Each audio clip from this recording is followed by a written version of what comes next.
bel bonsoir tout le monde. Je peut-être fait pour nous réaliser que ça qui j'ai fait, mais ça pas fait pour ces choix nous qui mettent. Est-ce ça nous ni en tête, ta nous, ou ça qui ta nous, pour encore passer tête? Pas soude.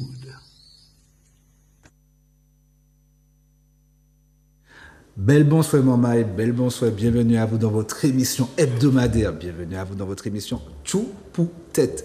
C'est le rendez-vous, comme moi m'a dit, c'est le rendez-vous, nous capables de déconstruction, chercher de nouvelles alternatives, vous connaissez déjà l'équipe, Ulrich, Naoui, ben ouais, nous travaillons tous ensemble.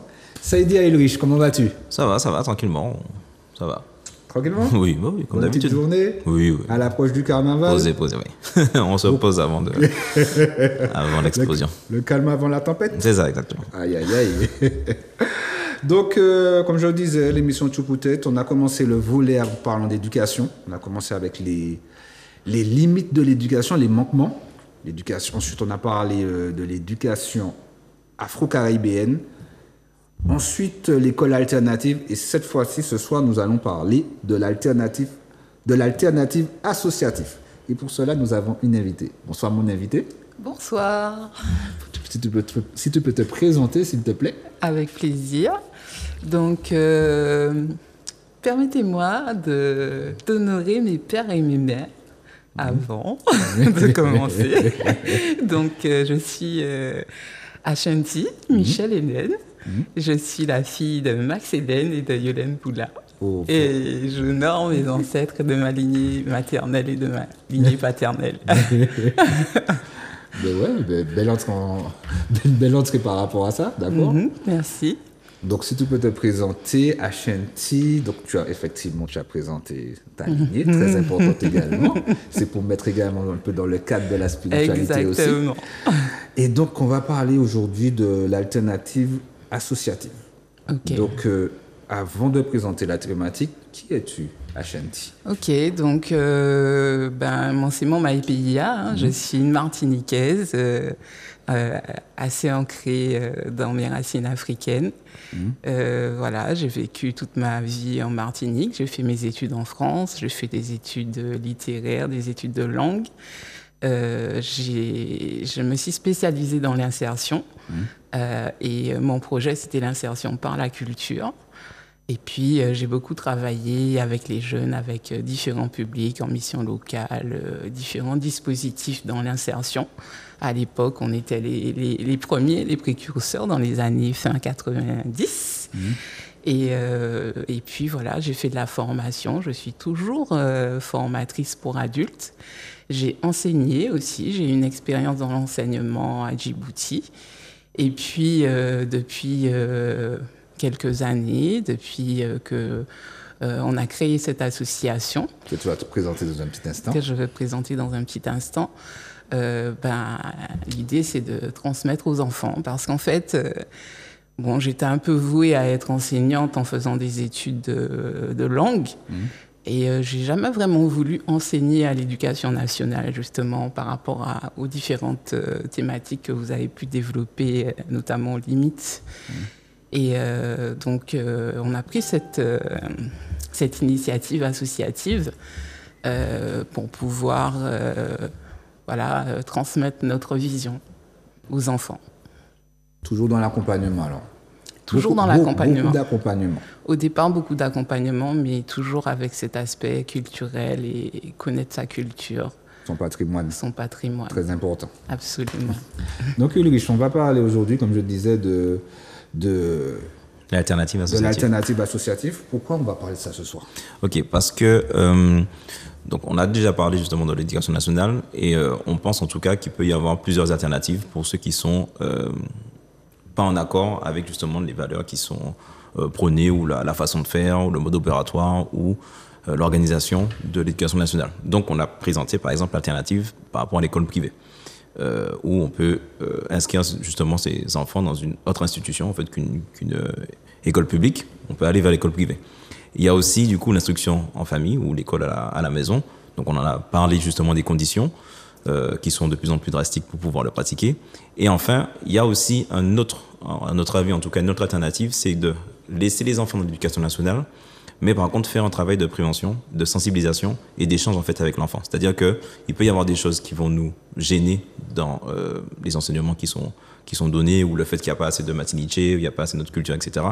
Et on peut justement, nous en tant que parents, ou alors s'aider d'associations qui pourront justement faire ce travail-là pour apporter des éléments de compréhension concernant notre culture, qu'elle soit afro-caribéenne, indienne ou autre. L'idée, c'est de ne pas se centrer sur celle occidentale qui est déjà surreprésentée, mais d'équilibrer justement avec d'autres valeurs, d'autres discours, d'autres paradigmes, d'autres visions qui permettraient justement à l'enfant de construire sa pensée et ne pas rester en fait dans une seule pensée qui lui arrive à l'esprit et qui se persuade en fait finalement, et même en tant qu'adulte, on finit par se persuader que c'est le seul modèle qui existe, et on naturalise des fois ce discours-là en pensant que en fait tous les êtres humains sont comme les occidentaux. Ben non, et l'essentiel justement c'est de pouvoir leur donner des éléments concernant leur patrimoine martiniquais, leur patrimoine caribéen, leur patrimoine africain, leur patrimoine indien, cyrano-libanais, etc., en fonction de toutes les communautés qu'il y a en Martinique.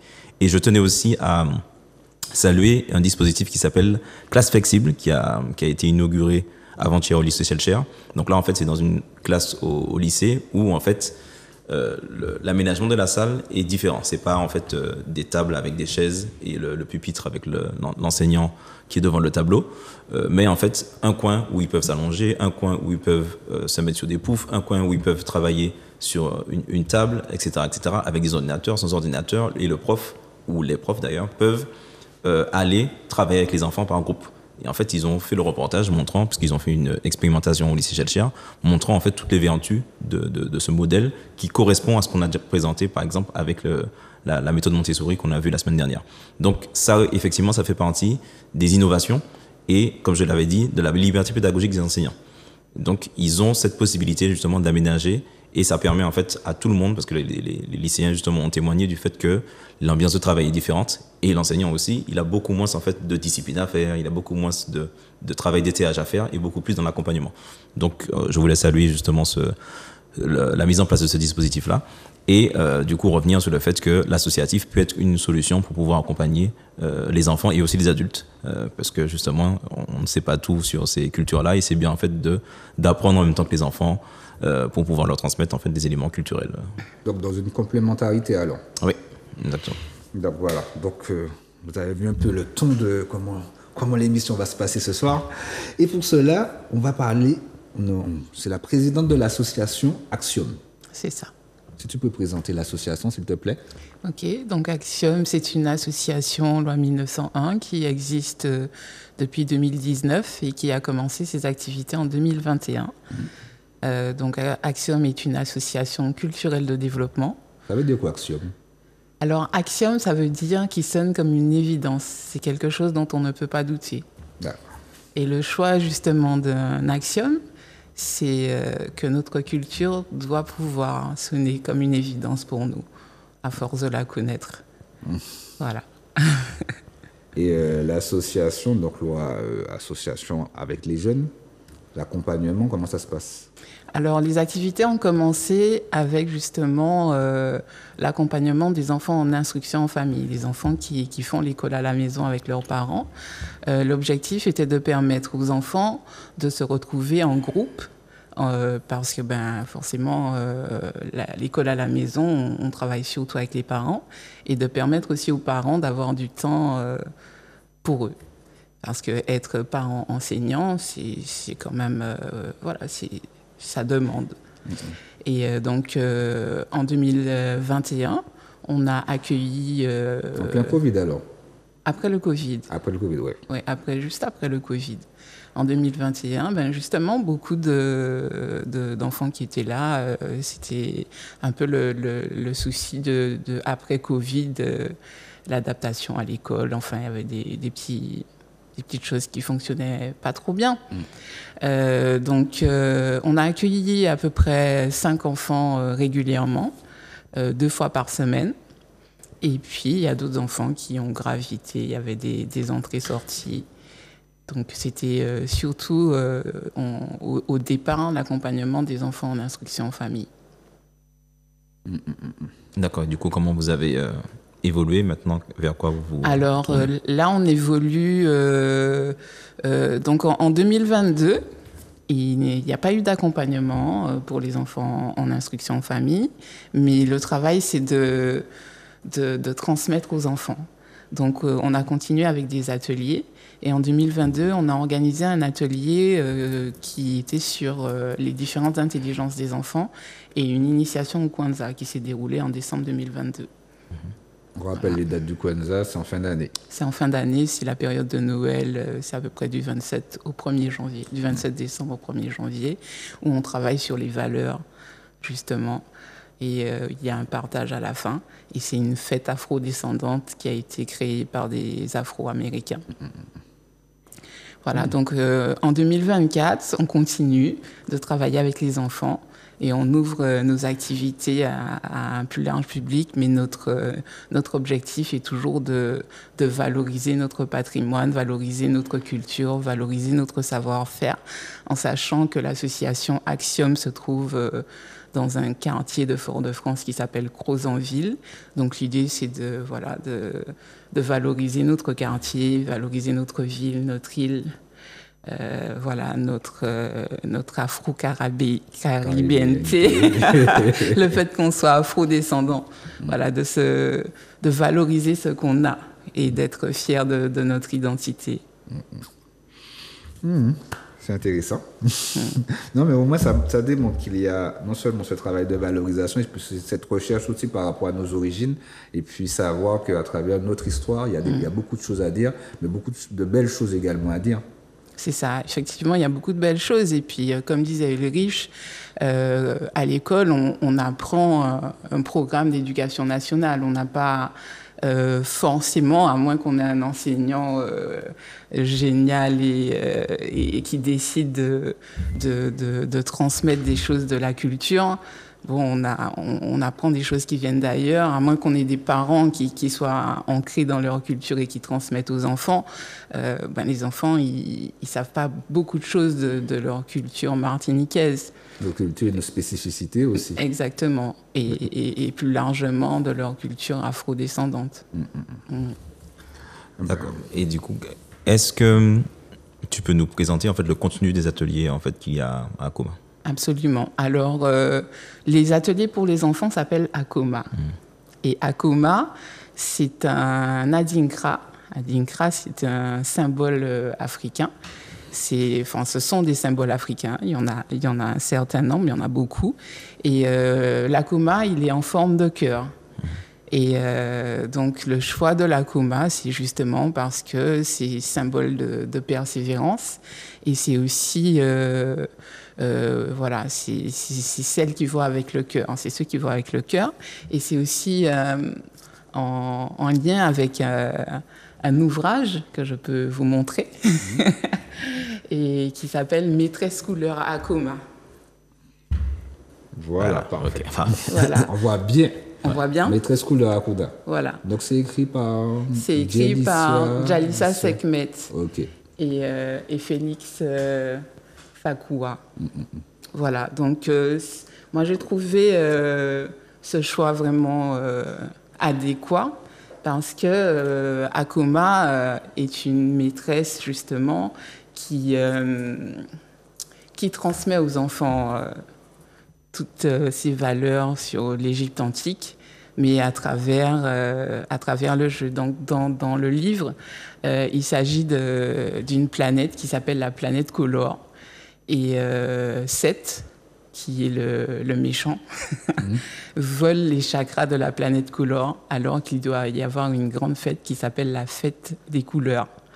Et c'est Akoma qui est désigné pour aller retrouver les couleurs, les boules en fait qui représentent les chakras. Et donc il y a une série de, comment on dit ça, pas d'événements, mais voilà. Et il va se passer plein de choses et elle va réussir et on va pouvoir fêter la fête des couleurs. Et ce qui est intéressant, c'est que sa pédagogie, c'est de permettre aux enfants d'être joyeux, de s'amuser pendant qu'ils travaillent. Et l'ambiance à l'école, elle est celle qu'on voudrait qu'elle soit pour nos enfants. Il y a un côté féerique aussi.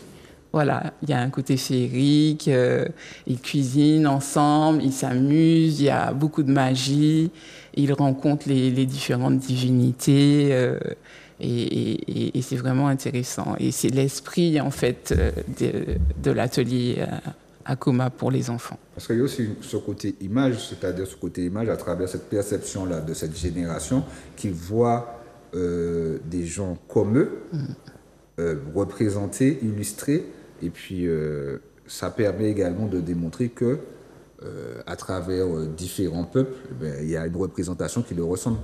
Exactement, c'est ça. C'est-à-dire qu'on on a vraiment un outil qui est représentatif de nous et qui nous parle de notre histoire, mais à travers la magie, à travers le conte d'une façon, entre guillemets, plus légère pour les enfants, plus facile à intégrer. Parce que tu parlais de l'Égypte, donc ça va parler des pyramides.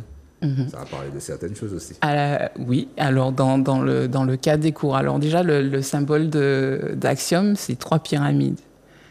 Et c'est pas par hasard, c'est pour faire honneur à nos ancêtres d'Égypte. Et puis aussi par rapport à la symbolique de se transcender pour trouver sa place dans l'univers. Oui, je voulais juste préciser que les Adinkra sont utilisés par les peuples Akan. Akan au niveau du Ghana-Togo, en tout cas Ghana-Togo-Côte d'Ivoire, et que ce sont des concepts, quand elle a parlé du cœur justement, c'est des concepts en fait qui sont manipulés. C'est pas juste parler du cœur, ou en tout cas, ou alors par exemple de l'oiseau qui se retourne vers son œuf, ça c'est Sankofa. C'est vraiment tous des concepts en fait qui sont derrière, parce que j'entends beaucoup des personnes qui en parlent et qui parlent surtout du mot. En fait, ils oublient en fait que c'est tout un concept qui va derrière et toute une mythologie en fait qui est construite autour de ça et ce serait intéressant justement qu'on puisse s'en imprégner, parce que c'est assez impressionnant comment en fait ils ont imagé tout leur savoir à travers ces symboles. Autour de l'écriture aussi, il y a un ouvrage qui est très bien fait là-dessus. J'ai pas le nom en tête, mais qui permet justement aux enfants de bien comprendre les différents Adinkra, leur symbolique, leur origine et leur sens. Ashanti, pourquoi tu as créé cette association? Pourquoi cette envie de créer l'association, de travailler avec les jeunes? Bon, il y a ton parcours, comme tu disais, mais pourquoi avoir créé l'association? Alors, j'ai créé l'association d'une part parce que j'aime le contact avec les enfants. Toujours, j'aime le contact avec les enfants. Mais c'est aussi parce que ce sont les adultes de demain. Et aujourd'hui, ils sont tellement pris par les nouvelles technologies, les écrans, par la culture des autres, imprégnés. La mondialisation aussi. Exactement. Par la mondialisation, imprégnés par la culture des autres.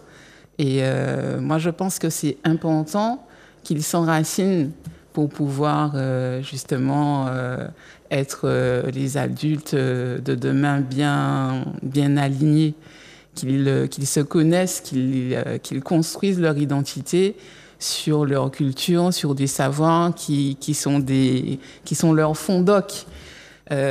Pour rebondir sur ce que tu demandais tout à l'heure, l'atelier qu'on va mettre en place pendant la 2e semaine des vacances de carnaval, la thématique, c'est notre fond doc nous. C'est Majukan nous, comme dirait Madnik. Et l'idée, c'est vraiment de se connaître. Et c'est ça, c'est se connaître, s'éduquer, se transformer. Donc, pour pouvoir grandir, devenir un adulte aligné, c'est important de connaître ses racines, de connaître sa culture, même si on connaît la culture des autres, même si on interagit avec la culture des autres, mais déjà de savoir qui est-ce qu'on est. Tu as dit aligné et non aliéné. Et surtout. Surtout. Ulrich, tu continues? Oui, donc mais pourquoi le choix d'une association? Est-ce qu'il n'y avait pas d'autres... Parce que le statut juridique associatif est le plus simple de mon point de vue et le plus, malléable d'une certaine façon, on va dire. Oui. Donc le choix de l'association, c'est c'est l'accessibilité en fait, de pouvoir être un peu libre de notre vision, de notre direction, de nos actions. Ok, d'accord. Et donc, tu disais tout à l'heure que vous avez commencé par l'instruction en famille. Pourquoi avoir commencé par l'instruction en famille? Alors, comme je disais, hein, c'était de permettre aux enfants, en plus des savoirs de base qu'ils ont avec leurs parents, de pouvoir avoir un complément d'enseignement qui soit plus culturel. Donc, on accompagnait sur les savoirs de base également, mais on leur apportait toute cette connaissance que j'ai pu acquérir. Bon, je sais qu'un petit peu, mais que j'ai pu acquérir notamment avec les humanités classiques africaines. Donc l'idée, c'était vraiment de leur transmettre ce savoir qui m'a été transmis et qui doit faire partie d'eux. D'accord. Est-ce que c'était par opportunité ou c'est vraiment que tu voulais pas travailler dans une école privée, par exemple? J'ai eu la possibilité de travailler dans une école privée. J'aurais pu travailler en tant qu'enseignante, mais c'est vraiment un choix idéologique et c'est une valeur presque. L'idée, c'est vraiment de pouvoir construire un peu les choses avec cette vision et un peu plus de liberté que d'être dans un cadre figé. Donc ça nous permettait de pouvoir interagir. Et puis le fait aussi que les enfants soient en petit nombre, ça nous permettait d'avoir une pédagogie plus individualisée, de pouvoir nous adapter à eux, de pouvoir travailler sur leur temps de concentration. Voilà, on avait différentes activités, comme je disais, les savoirs de base, maths, français, anglais, histoire avec une grosse partie sur l'histoire de la Martinique, l'histoire de l'Afrique, l'histoire de la Caraïbe, Haïti notamment. Et puis une partie aussi sur les arts, la culture, faire un peu de musique, voilà, connaître le ballet, pratiquer. Tu parlais, lors de la préparation de l'émission, on disait que quand les enfants arrivaient dans l'association, tu posais la question à savoir comment ils se sentaient au niveau de leurs émotions aussi. Oui. Faites très attention par rapport à ça. Oui, alors en fait, c'est une des choses qui est importante, c'est d'apprendre à se connaître. Comme je disais, pour s'éduquer et se transformer, c'est important de se connaître. Et c'est important de savoir faire son introspection, de pouvoir identifier son humeur. Donc effectivement, on faisait ce petit exercice le matin. Chaque enfant avait une roue de l'humeur et il déterminait son humeur. Et ça lui demande à l'enfant de pouvoir faire son introspection et de savoir que il est plutôt gai, plutôt d'humeur ou pas d'humeur. Et en fonction, on s'adaptait à... Il y a un respect par rapport à ça aussi. Absolument, de tout le monde. Au moins, l'enfant annonce ceci. Exact. Donc, à partir de là, je dirais qu'il n'y a pas de surprise. C'est exact. Après, l'humeur évolue. Mais au démarrage, s'il n'est pas d'humeur à parler, qu'il a envie de rester dans son coin, on ne le force pas à interagir. Quand il est prêt, il viendra de il lui-même. vient. Voilà. Est-ce que tu peux nous préciser les jours et les horaires auxquels vous accueillez les enfants? Pour l'atelier? Oui, pour les ateliers. Pour le prochain atelier? Oui. Alors, pour le prochain atelier de la deuxième semaine de vacances de carnaval, donc on reçoit les enfants du lundi 19 février au vendredi 23 février et on les reçoit de 9h à 13h. Et c'est la demi-journée, c'est un choix aussi pour que les enfants ils puissent avoir du temps dans les activités, mais aussi du temps avec leurs parents. Parce que le but, c'est pas que les enfants ils passent 8 heures dans des activités comme à l'école ou comme dans certains cadres, pour l'avoir expérimenté par ailleurs. Je trouve que c'est intéressant que l'enfant il ait un temps... pour être avec ses parents ou faire d'autres activités en étant hors d'un cadre associatif ou scolaire. Vous recevez des jeunes de quel âge? Alors, les ateliers sont ouverts pour les enfants de 5 à 15 ans. Donc il y a primaire jusqu'au collège. Oui, primaire jusqu'au collège. Donc on adapte les activités en fonction de l'âge des enfants. Donc c'est que de l'extrascolaire. Alors oui, pour les ateliers des vacances qu'on organise maintenant en 2024, c'est que de l'extrascolaire. Donc on ne fait plus d'accompagnement en instruction en famille. Comme tu disais, c'est devenu très strict. Aujourd'hui, les parents qui font de l'instruction en famille avec leurs enfants, c'est ceux qui avaient déjà commencé et qui continuent. Alors que si des parents aujourd'hui décident de faire l'instruction en famille à leurs enfants, de faire l'école à la maison à leurs enfants, eh ben, il y a des contraintes. Il faut qu'il ait un problème de santé ou qu'il soit un sportif de haut niveau, etc. Et donc, un parent ne peut plus décider qu'il veut faire l'école à son enfant aujourd'hui. Enfin, sans ces choses que je viens de citer. Et est-ce qu'il y a des moments d'accueil hors vacances scolaires? Oui, en vacances scolaires, il y a des moments d'accueil. Donc, il va y avoir des ateliers sur des temps donnés, notamment sur connaître les communes de Martinique. Donc, on avait dit le samedi et le mercredi après-midi. Par ailleurs, moi aussi, je donne des cours individuels aux enfants le mercredi. Et après, il va y avoir d'autres possibilités d'activités hors extrascolaires. Mais pour les vacances de carnaval, les vacances de Pâques et la semaine du 15 au 19 juillet, il y aura un atelier aussi pour les enfants. Donc le prochain atelier, donc 19 au 23 février, Fondok-nous, où les thématiques qu'on va travailler seront sur les coiffes, les tenues traditionnelles, le conte, Palais Matiniché, les communes de Martinique, et on terminera avec le trempage traditionnel et le trempage revisité. Parce que, le trempage revisité? C'est-à-dire que ce ne sera pas un trempage avec du pain. On va le faire avec du fruit à pain. C'est intéressant. En présentant ton association, tu n'as pas parlé également de l'arbre à pain. De l'arbre à pain. L'arbre à pain qui est une symbolique importante aussi pour nous. Parce qu'en fait, on a un arbre à pain dans la salle. Et chaque personne qui vient amène sa contribution à cet arbre en mettant un mot sur une des feuilles de l'arbre. Et pourquoi l'arbre à pain? Parce que l'arbre à pain nous nourrit tous les jours, toute l'année. Alors, ni ça qui aime, ni ça qui pas aime, mais il a épinou. Et il représente en fait la famille. Nous, on est un arbre, on a nos racines. Pour qu'on soit aligné, il faut que nos racines soient bien ancrées. Et on est aussi un arbre dans notre famille parce qu'on a nos lignées, on a nos tontons, nos tatis, nos grands-mères. Et tout ça est représentatif justement de cette unité, de cette solidarité qu'on doit nourrir parce que ça nous fait beaucoup de défauts. Et donc, l'arbre à pain a une forte symbolique, effectivement. D'accord. Est-ce que tu peux nous définir ou nous décrire la pédagogie que tu utilises dans les ateliers que tu fais avec les enfants? Alors, dans les ateliers avec les enfants, c'est très ludique, en fait.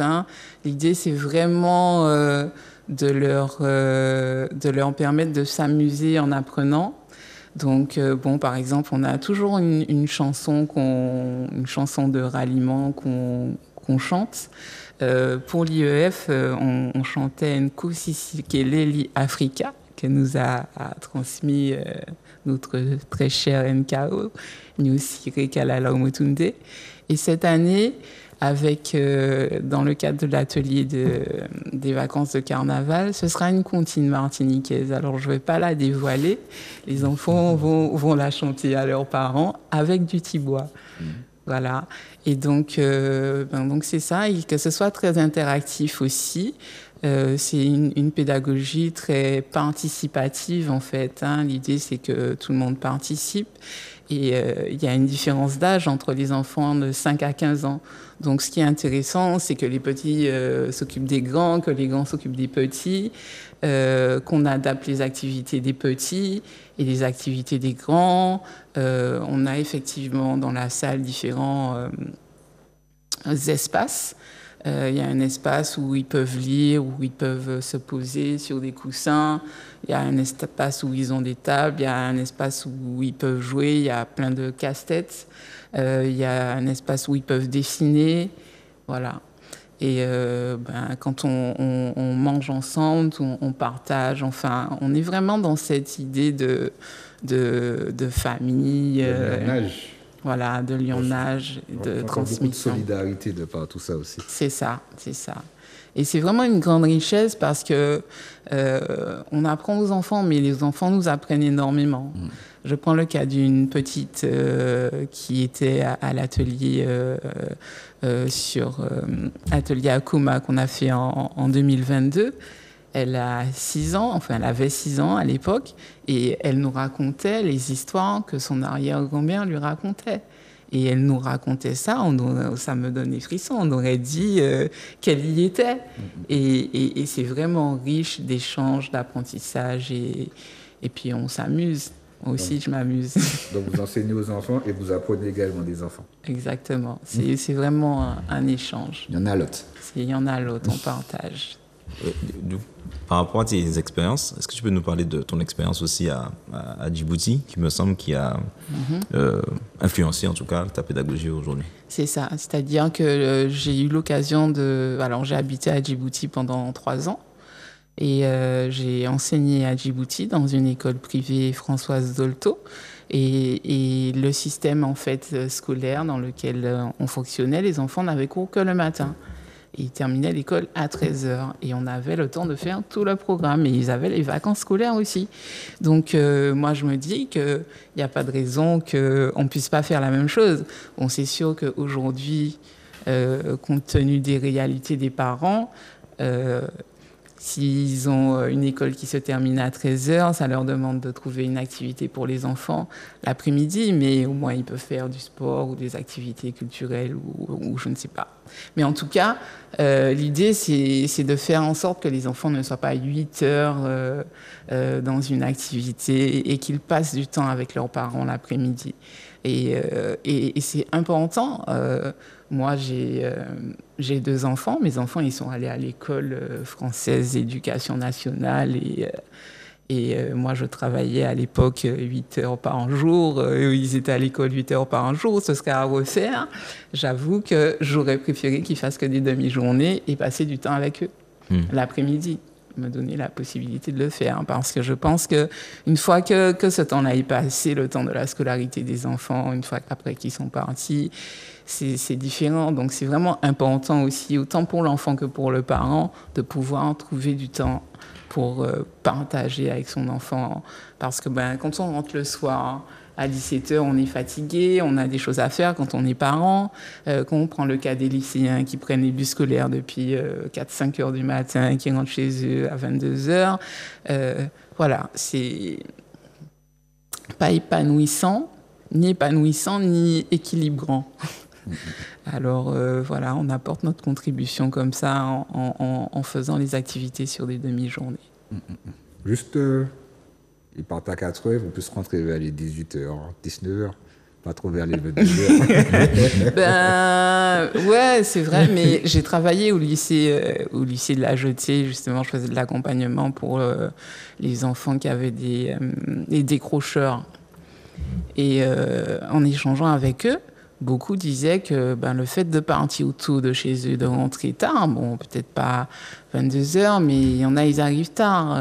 Par exemple, s'ils finissent les cours à 15h, ils sont obligés d'attendre le bus scolaire qui part à 17h, 17h30, des fois plus tard. Le temps de faire la route, ils sont fatigués. Il y en a beaucoup, ça facilite, ça favorise le décrochage. Ils voient souvent chez eux que la nuit.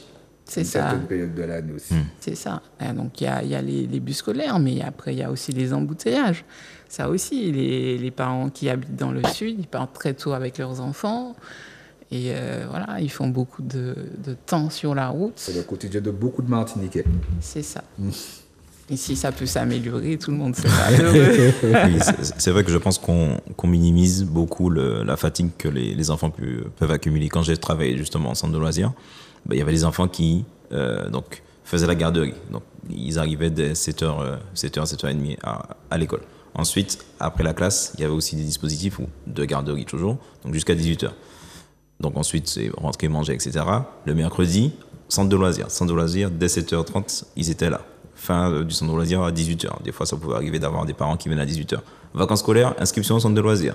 En fait, à quel moment l'enfant souffle? Et c'est vrai que j'ai eu beaucoup d'échanges comme ça pour faire comprendre parfois aux parents que en fait, l'enfant est fatigué. S'il est irritable, etc., c'est que tout simplement, il n'en peut plus. Ça se voit. Il y a même des enfants qui avaient des cernes, qui venaient avec des cernes et qui avaient 4-5 ans. Hein. C'est pas, voilà. Donc, c'est vrai que c'est quelque chose, le rythme de l'enfant, c'est quelque chose qu'on néglige parce que, effectivement, comme tu disais, on travaille, on a des contraintes professionnelles qui fait qu'on ne peut pas forcément s'organiser pour laisser un temps de repos aux enfants. Les réalités économiques. C'est ça. Donc, concernant le patrimoine, est-ce que tu peux nous parler, parce que tu nous as parlé de ça hier, ça nous a interpellé, du calendage? Oui, le calendage. Alors justement, dans l'atelier des vacances de carnaval, on va travailler sur les coiffes. Et j'ai appris ça très récemment. Le calendage, qu'est-ce que c'est? Alors, en fait, dans les coiffes, il y a les coiffes... il y a différentes coiffes. Il y a la tête chaudière, il y a les têtes avec les bouts, les nœuds, etc. Et le calendage, en fait, c'est une technique qu'utilisaient les calendeuses. Et j'ai appris ça avec Imanié, Dalila Daniel, notamment à travers son livre, tout comme ça. On le voit bien? Oui, ouais, c'est bon. Les robes d'Émilie. Les robes d'Émilie. Ouais. Écrit Voilà. par Imanié, Dalila Daniel. Voilà. Où elle nous parle des tenues traditionnelles, le grand livre des tenues martiniquaises d'hier et d'aujourd'hui, et où elle parle du calendage. Et le calendage, en fait, c'était des femmes qui reprenaient des tissus madras avec de la peinture jaune et de la gomme arabique. Et elle faisait ça avec de la plume. Elle repeignait le tissu, elle retraçait avec une plume d'oie. Et ça donne ça. Je ne sais pas si on le voit bien. Oui. On voit. Donc voilà. Donc les traits jaunes, tout ça, c'est ce qu'elle peignait en fait. Elle refaisait le tissu madras. Et à cette époque, tout le monde ne pouvait pas se permettre d'avoir des tenues calandées. Seuls les matadors pouvaient se le permettre parce que ça coûtait cher et voilà, c'est ça le calendage. Donc il n'y avait pas que les coiffes, il y avait aussi les jupes et les foulards. Donc ici on a un foulard. On a un foulard, là on a la jupe et on a ici la tête. Enfin on a l'ensemble. Voilà. Donc ici on a l'ensemble. La tête calandée, le foulard calandé, la jupe calandée. Et la particularité justement du fait que le tissu était calandé, c'est que ça le rendait un peu plus rigide et plus fragile à manipuler. Donc c'était vraiment un art très particulier et c'était vraiment un vêtement, en fait, de porter des vêtements calandés, c'était pas à la portée de tout le monde. C'était à quelle époque à peu près? C'est surtout à l'époque où il y avait la belle vie à Saint-Pierre. Ok. Dans les années 1800. C'était une période où c'était le Petit Paris. Exactement, c'est quand c'était le Petit Paris à Saint-Pierre où tout le monde portait des vêtements fastueux, vraiment, et les Martiniquaises et les Martiniquais de l'époque étaient d'une créativité hors norme. C'est eux qui ont créé le calendage. Et puis, il y avait aussi les bijoux. Enfin, en tout cas, je vous invite à voir cet ouvrage qui est vraiment riche d'apprentissage et qui nous apprend beaucoup sur notre patrimoine. Je vois qu'à travers ton enseignement, je dirais, les choses que tu insuffles auprès des jeunes, il y a le côté martiniquais très profond avec, par exemple, le calendage, et puis également tout ce qui est panafricain, c'est ça? Panafricain, afro-descendant. Afro-panafricain, ouais. Et donc... je voulais en venir, voilà, avec ce côté afro-caribéen, panafricain, je ressens beaucoup cette envie de transmettre, mais beaucoup cette envie de retransmettre également vraiment nos origines et vraiment montrer le côté valorisant, comme tu disais aussi. Vraiment valoriser toutes ces choses-là qui font de nous ce peuple avec ses multitudes. C'est ça, on est puissant en fait. On est puissant, on le sait pas. On a plein de choses. L'Afrique est la mère de l'humanité. Et on ne sait pas beaucoup de choses de l'Afrique. Nos ancêtres viennent de là. Et je trouve que c'est important qu'on connaisse l'histoire africaine, qu'on connaisse les personnalités africaines, qu'on sache se situer. Et puis qu'on connaisse aussi l'histoire de notre île, l'histoire de nos pères, l'histoire des personnalités de la Martinique. Il y a plein de choses qu'on ne sait pas. Malheureusement, sur la Martinique, par exemple, sur Lumina Sophie, je sais pas. Il y a des choses. Bon, les êtres humains, il y a toujours le bon côté et le moins bon. Mais je pense que c'est important qu'on valorise les personnalités africaines, qu'on les connaisse. Et quand on les connaît, en fait, on peut s'identifier à eux et on peut aussi se dire que nous, on a la capacité de faire des grandes choses. Il y a des scientifiques africains, afrodescendants, il y a des personnes, des personnalités qui font vraiment des choses exceptionnelles qu'on ne connaît pas. Alors, juste pour rebondir sur ça, on a encore un autre outil qui est le coffret Histoire, aussi fait par Jalissa Sekhmet. Et c'est un outil qui parle des personnalités africaines, notamment, pas qu'africaines, des personnalités afrodescendantes à connaître, comme Boukman. Qui est Boukman? Beaucoup le savent, beaucoup ne le savent pas. La cérémonie du bois caïman, moi, je trouve que c'est vraiment important que tous les Martiniquais connaissent ça, parce que c'est ça, justement, qui était un peu le démarrage de cette révolution pour se libérer de ces chaînes qui s'est passée à Haïti, et que toutes les autres îles attendaient qu'Haïti soit libérée pour se libérer. Mais bon, l'État colonial et les organisations gouvernementales, etc., de plein de pays qu'on ne va pas citer là, ont fait en sorte que ça ne se passe pas.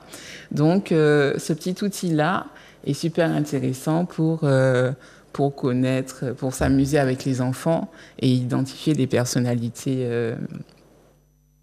qu'on doit connaître. Alors là, est-ce que vous savez c'est qui ? Alors, je crois que c'est l'afro-américaine. Ouais. Celle qui libère Harriet Tubman. Ouais, vous avez montré son film aussi. Un film super bien sur Harriet Tubman, qui a libéré plein de ses frères et sœurs. Les enfants, ils sont pas nombreux à connaître Harriet Tubman. Donc voilà, on s'amuse, mais on apprend. C'est la meilleure des pédagogies aussi pour les jeunes aussi. Oui, moi je crois que c'est bien de s'éclater à faire ce qu'on fait. Sinon, si on s'ennuie, déjà on ne retient pas grand-chose. Et quand on s'amuse, ça passe mieux. Et puis quand on répète aussi. Et est-ce que tu peux nous parler du coup de parce que tu nous as parlé des humanités classiques africaines. Est-ce que tu peux nous parler justement de celui qui a beaucoup relayé ces humanités classiques et son impact en fait sur ta façon de voir des choses, sur ta vision? Oui, ça a beaucoup impacté le travail qu'a fait Kalala, Nusiri Kalala Omutunde m'a beaucoup impacté parce que à la fin du confinement, il donnait des cours en visio et j'ai eu l'opportunité de pouvoir suivre un certain nombre de ses cours. Et donc vraiment, je pense que tout le monde devrait s'intéresser et connaître les humanités classiques africaines parce que c'est quelqu'un qui a fait un travail exceptionnel de recherche et qui nous permet de nous rallier à qui on est, à notre identité, à notre histoire et vraiment sur les mathématiques, sur les sciences, sur la spiritualité, sur les religions, sur l'économie, vraiment avec un esprit visionnaire. notamment avec ce projet dont il parlait de géothermie. De géothermie. Vraiment, on est riche dans nos sols, on est riche dans notre culture, dans nos savoirs, dans notre intelligence, dans nos interactions. On peut vraiment faire des choses magnifiques et être indépendant. Alors, l'indépendance en soi, c'est pas forcément politique, hein, au sens où j'en parle, mais on a la capacité de faire plein de choses parce que on a des ressources. On a des ressources. Il parlait du revenu minimum garanti. Il y a plein de choses qui sont possibles. Maintenant, ce sont des volontés. Mais quoi qu'il en soit, si nous, la société civile, on transmet à nos enfants, les parents transmettent aux enfants, ces enfants qui sont les adultes de demain, les générations futures, ils vont pouvoir grandir en sachant qui ils sont, en étant bien enracinés. Et ça fera la différence. Savoir que nous ne venons pas des Gaulois et qu'il n'y a pas que Clovis et Vercingétorix. Exactement. Et puis, on n'est pas obligé d'être fonctionnaire pour réussir sa vie. On peut aussi être créateur d'entreprise. Voilà, l'idée, c'est aussi d'avoir confiance en soi. En fait, tout ça, de se connaître soi-même, de connaître son identité, ça favorise une meilleure estime de soi et une capacité à pouvoir mieux se développer et être plus créatif et voilà, faire des choses sans se dire ouais, est-ce que j'y vais pas, ne pas douter. Tu parles de valorisation, c'est à travers tous ces ouvrages également, ça montre cette représentation-là, parce que bon, nous sommes de toute façon attirés de par l'image, et montrer et raconter des récits de personnes qui leur ressemblent, et montrer qu'il y a une histoire, qu'il y a des histoires fortes également, des personnes puissantes, mais ça change un petit peu la manière de voir de certains aussi. C'est ça, ça permet de s'identifier. Ça devient comme des mentors, en fait. Ce sont des personnes auxquelles on peut s'identifier, à qui on a envie de ressembler. Et ça fait la différence. Par exemple, je prends l'exemple du damier, que je pratique depuis peu.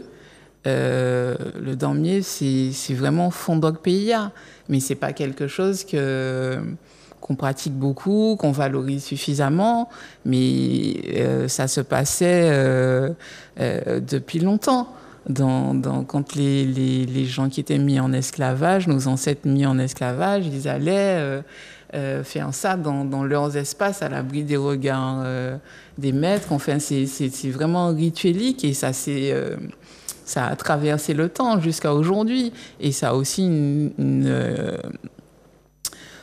c'est aussi très spirituel. C'est pas qu'un art martial. D'ailleurs, c'est pas une danse, c'est un art martial. Et c'est aussi très spirituel. Par exemple, quand on commence une ronde damier, on fait l'honneur respect. Et l'honneur respect à nos ancêtres. Et au tambour et à tous ceux qui toute l'énergie et toutes les vibrations qui nous conduisent dans le cercle et qui font que voilà, il y a des combattants, etc.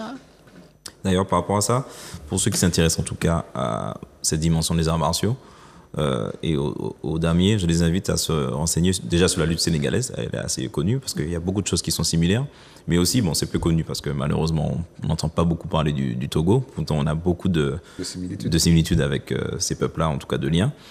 Et que c'est un pays accessible, justement. Il y a ce qu'on appelle, il y a un phénomène.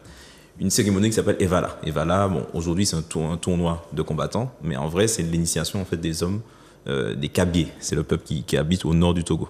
Et pareil, en fait, ce sont des choses qui sont très, très similaires avec le damier, les façons de faire, les rituels qu'ils faisaient avant dans le damier qu'ils ne font plus, pour pouvoir se combattre entre eux, etc. Ça peut justement aider à comprendre finalement pourquoi on pratique le damier ici. Donc j'invite justement les personnes qui s'y intéressent à s'intéresser au peuple kabyé et à une cérémonie qui s'appelle Evala et qui se fait en fin août au Togo. Ouais. Je tiens également... Assuma, tu voulais rajouter quelque chose ? Je voulais juste dire qu'on a effectivement beaucoup de similitudes avec ces peuples-là. Bon, je pense que pour beaucoup, on vient de ce côté-là, pour y être allé en 2022. Les gens, ils me prenaient pour une Togolaise. Quand j'allais au Bénin, ils me prenaient pour une Béninoise, carrément, sauf si je parle.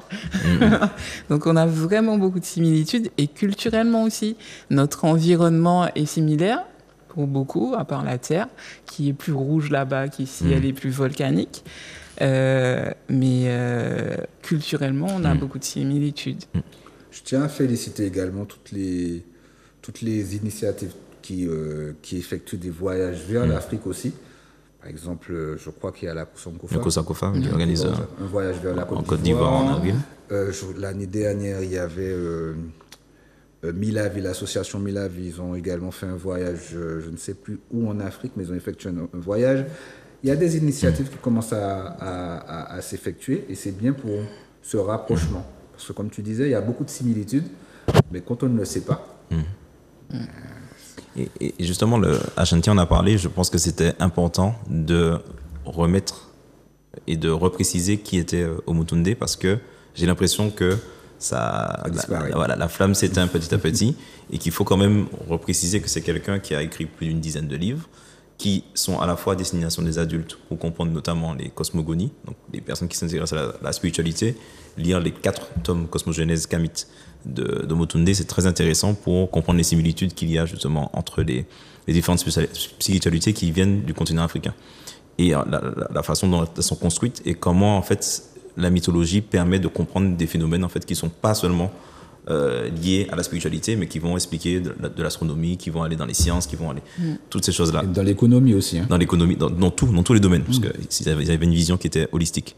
Et il a aussi écrit des livres à destination des enfants. Sur les mathématiques, par exemple, bon, je pense que c'est le seul qui a fait ce travail-là, avec autant de profondeur, où là, il remet en question un grand préjugé.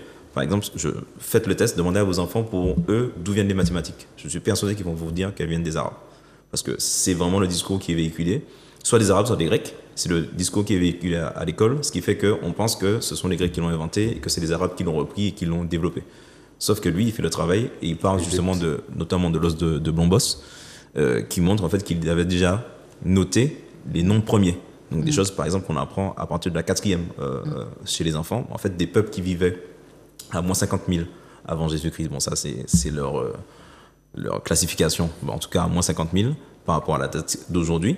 Ils avaient déjà la connaissance des nombres premiers.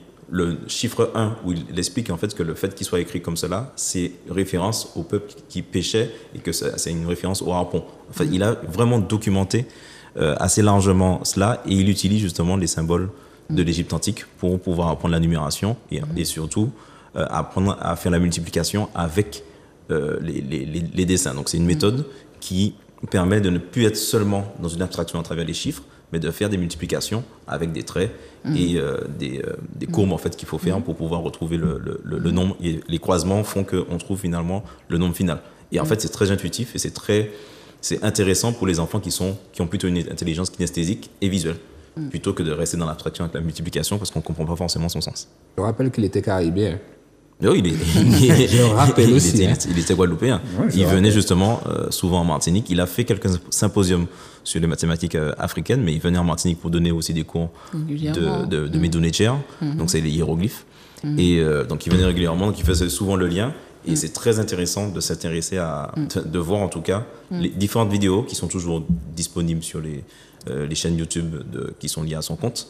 Et comme je l'ai dit, les ouvrages où vraiment il développe sa pédagogie et tout ce qui concerne les sources concernant les mathématiques et nos humanités classiques. Donc, et très puis, important. Les Medunetcher, en fait, l'écriture, l'évolution de l'écriture liée à la spiritualité. Mais c'était vraiment... moi, j'ai du mal à dire au passé, mais c'est vraiment une personnalité hors du commun. Et ce qui était impressionnant avec lui, c'est vraiment sa capacité à s'adapter à chacun. Du petit, des enfants comme les adultes. Il arrivait à expliquer avec une facilité, qu'on comprenne avec facilité des choses qui pouvaient être parfois complexes, qui étaient complexes. Et vraiment, c'est quelqu'un qu'il est important d'honorer, de lire, parce que c'est riche de savoir, d'apprentissage. Et de connaissances. De connaissances. Par rapport à notre recherche, à cette recherche également. On a bien parlé, hein. Oui. Ça s'est bien passé de ton côté? Merci pour l'invitation. Je suis ravie. J'ai passé un bon moment et j'ai apprécié cet échange. D'accord. Est-ce que tu as un mot à dire aux téléspectatrices, téléspectateurs? Le mot de la fin que je dirais, comme tu disais, en continuant de nous enrichir avec les apprentissages que Kalala nous a laissés, parce que c'est à travers nous que ça va continuer de vivre et de grandir. Et puis, je dirais que l'avenir, c'est Wakanda. L'avenir, c'est Wakanda, c'est allier la modernité, la tradition, la spiritualité, et qu'il est important de transmettre à nos enfants, parce que ce sont eux les adultes de demain qui vont continuer de développer le monde de demain, et que quand on voit ce qui se passe en Afrique, notamment au Sahel, avec le Burkina Faso, le Niger, le Mali, quand on voit des personnalités comme Ibrahim Traoré, on se dit que le changement est en train d'arriver en Afrique et que ça arrivera jusqu'à nous. Et puis chez nous aussi, on a beaucoup de jeunes qui sont actifs, éveillés, qui font des choses. Et plus on réussira à faire ensemble, en réussissant à s'accepter avec nos différences dans nos caractères, nos personnalités, plus facilement on arrivera au Wakanda. Ce que moi je voulais dire, c'est de l'historiographie notamment que fait Omotunde. Donc on va en parler dans le débrief qu'on fait le lundi, donc après le carnaval. On va pas faire le débrief pendant le carnaval, évidemment. Donc on va parler de ça, et j'invite du coup les téléspectatrices et téléspectateurs, notamment ceux qui sont parents, à questionner quels sont les référents de leurs enfants. Je pense qu'ils peuvent être surpris de la réponse. En tout cas, questionnez, dites-leur en fait quand ils pensent femmes et hommes célèbres, à qui ils pensent, et ou alors comment ils se représentent en tant que Martiniquais, quel personnage qui pourrait les représenter, et ils nous feront le retour. Je pense que ça peut être intéressant d'avoir ce retour. À vous de jouer, les parents. Et une dernière petite chose que je voudrais dire, pour que les parents ils puissent inscrire leurs enfants aux ateliers, est-ce que je peux donner un contact? Oui.